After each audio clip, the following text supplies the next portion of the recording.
Bad Blood definitely exceeded my expectations. Jimmy made his return and The Rock made his return. I literally thought the show was over right about then. Hell in a Cell match was exactly what I said I wanted in my predictions video. But I said, let's not get our expectations too high. Punk and Drew said, we gotcha. Hot take, one of the greatest Hell in a Cell matches of all time. Oh, and AI is getting out of hand. This can't be real. Is that for your waist or my forehead? What is that thing? Man, this is so dumb. This whole concept, everything about it, it's so dumb. And oh my god, you know, if Goldberg is literally coming back, the videos are gonna get out of hand. I'ma lose my mind. Gage, you wanna see me wrestle for the first time? I already saw that, Dad. Gage, millions of dollars. All in all, Bad Blood was great. Not everything was. I do have some things I will complain about, so make sure to like this video, subscribe if you already didn't. This actually opened the pay-per-view. This was not the main event. I understand The Rock made his return, Jimmy made his return, so I absolutely understand. But you have literally a top 5 Hell in a Cell match of all time. I just kinda wish they main evented. All in all, doesn't really matter that much. I can't be exaggerating, right? Like, this was literally one of the greatest Hell in a Cell matches I've ever seen. Also, don't worry, I'm not sick or anything, I just went a bit hard on the whiskey. The tribal forehead is a bit cooked. So the show did kick off with the Hell in a Cell match. I'm watching this, expectations low, right? I'm not expecting too much because this opened the show and I was like, maybe WWE didn't allow Punk and Drew McIntyre to go all in with the color. And I was wrong. I was so wrong. Even in my videos I said, this is not gonna be a bloodbath, don't expect too much, and oh boy. And many will say this was not the greatest Hell in a Cell match because they didn't climb at the top of the Hell in a Cell, they didn't broke the door or anything like that, but that's kinda the point of a Hell in a Cell match. I love when that happens, but the point of this match is to keep both men in the cage. No matter what happens, they will have to finish with the match because they can't get out. So literally, people, am I exaggerating? One of the greatest Hell in a Cell matches, one of the greatest CM Punk matches of all time at this age. And the blood, man, like CM Punk was bleeding and that looked rough, but the way Drew McIntyre bled, oh my god. You look at his face and you literally couldn't see a spot that is dry, that is not red. We all thought these are going to be thumbtacks, but it was just a bunch of bracelet parts, which was also great. I loved the finish. This looked rough. Of course, GTS with a chain around his knee. CM Punk takes the W, which was expected in my opinion, since we all think he's probably going to face Gunter for the World Heavyweight Championship. So CM Punk wins the match, and then he just fell. I was worried. WWE are doing this so much lately. I was literally worried that he got hurt. But this was definitely a part of the storyline. You know, WWE just trying to tell you this match was so out of hand, so extreme, that these men literally can barely walk. Maybe with the return of The Rock and Jimmy Uso, this will get overshadowed, but I hope not. I'm not sure how the wrestling fans feel about this match. I thought this was one of the greatest wrestling things I have ever seen. And if the majority of you don't like it, I'm sorry, man. I can't agree with you on this one. And I'm so happy that CM Punk proved all the haters wrong, man. CM Punk is washed. He's gonna get injured. This and that and this and that. I hope the people who are hating for the sake of hating are really silent right now. The second match was Bayley versus Nia Jax for the WWE Women's Championship. Honestly, every time I see a Nia Jax match, I'm like, this is the best Nia Jax match since she came back. You know, say whatever you will, maybe she's not an amazing wrestler, but she's definitely good and she plays the part. She's so different from any other female in the WWE and she uses that in her advantage. And Bayley, you know, throwing her around, that was kind of fun. Sometimes it looked very unrealistic because we got this kind of a delay, right? Like Bayley already flipped and Nia Jax kind of had this 1 second delay, but that's just wrestling. That's the way it works. Doesn't make a lot of sense.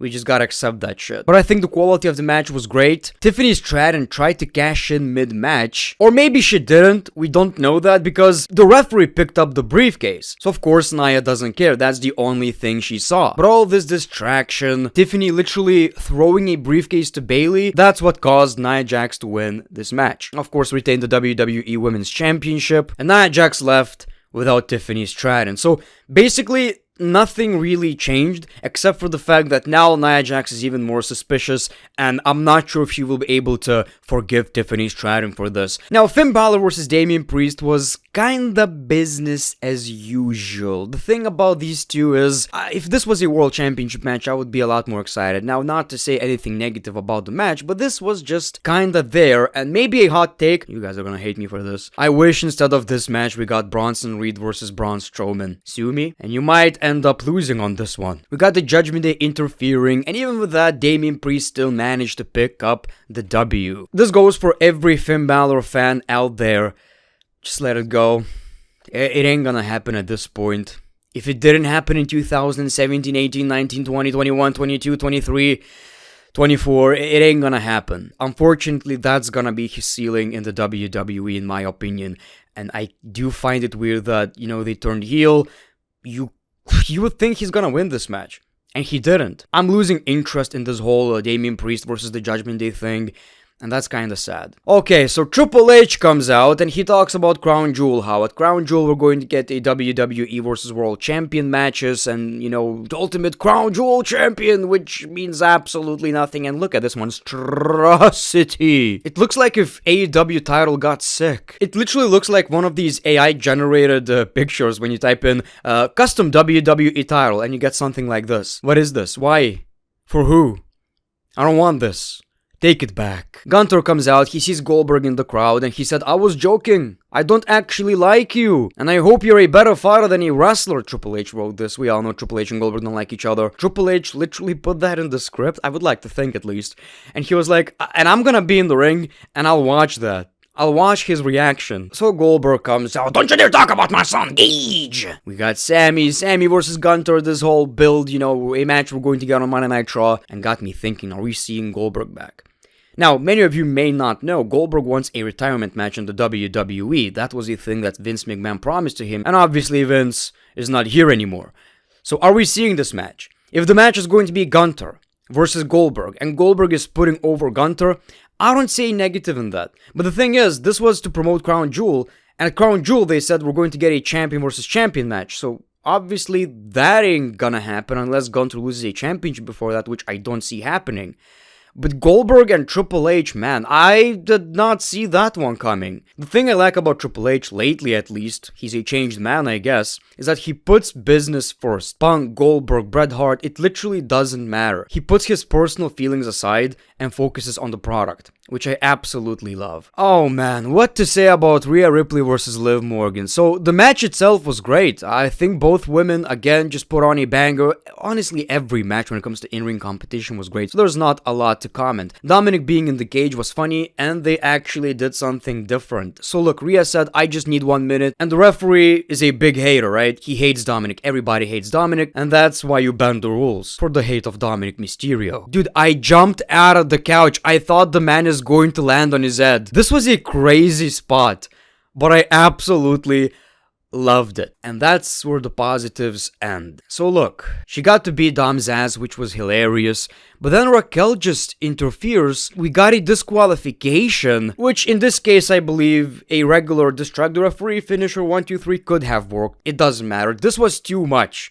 Too much happening. And why did she put Liv Morgan on top of Rhea when the match was already over and it seemed like she doesn't know what to do anymore? So then it just felt like a toddler who's trying to play with a toy that he's too young for. I kinda get what WWE are doing right here. She's literally going to replace Rhea. And Dominic, again, is not gonna be treated like a man. We'll see how that goes, man. I'm not gonna shit all over it. I'm just saying the execution absolutely sucked. But then we got Roman and Cody versus the Bloodline. Cool entrances and all. And I gotta tell you, took a while to pick up. And that's the thing with every single Bloodline match. I'm pretty sure all of you noticed that already. But once it picked up, it picked up. I was here for the story, right? Cody and Roman Reigns interacting. And literally Roman kept his promise. Now, at the end of this match, I love the spot where Cody landed on the announce table. Roman was about to get outnumbered, but we see Jimmy Uso. You knew it's Jimmy. So kind of with the help of Jimmy Uso, Roman Reigns and Cody picked up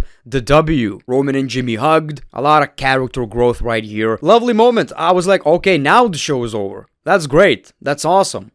That wasn't enough. But then, once they left, Cody got attacked by the Bloodline. And Jimmy was the one who talked Roman Reigns into going into that ring. And Roman Reigns actually listened. A lot of character growth right here. He's not being selfish for the first time in years.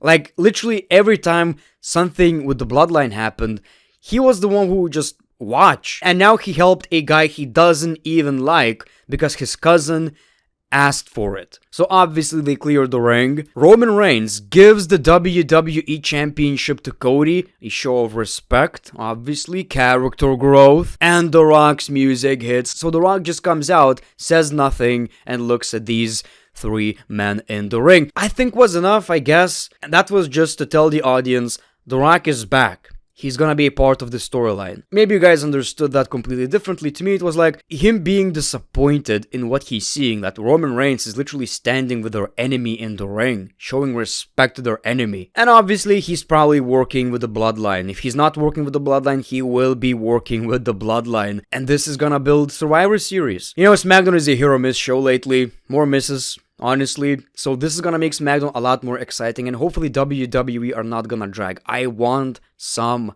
answers. I literally want some answers. Now, was the decision for this match the main event correct? I don't know, man. I still don't know. I get it. I understand. Literally all that could have happened in the beginning of the show. Nothing would have changed. But that was your WWE Bad Blood. A really good pay-per-view, exceeded my expectations. Let's put it this way. The good was very good, and the bad was really, really bad. And Goldberg. We'll see. Thanks for watching.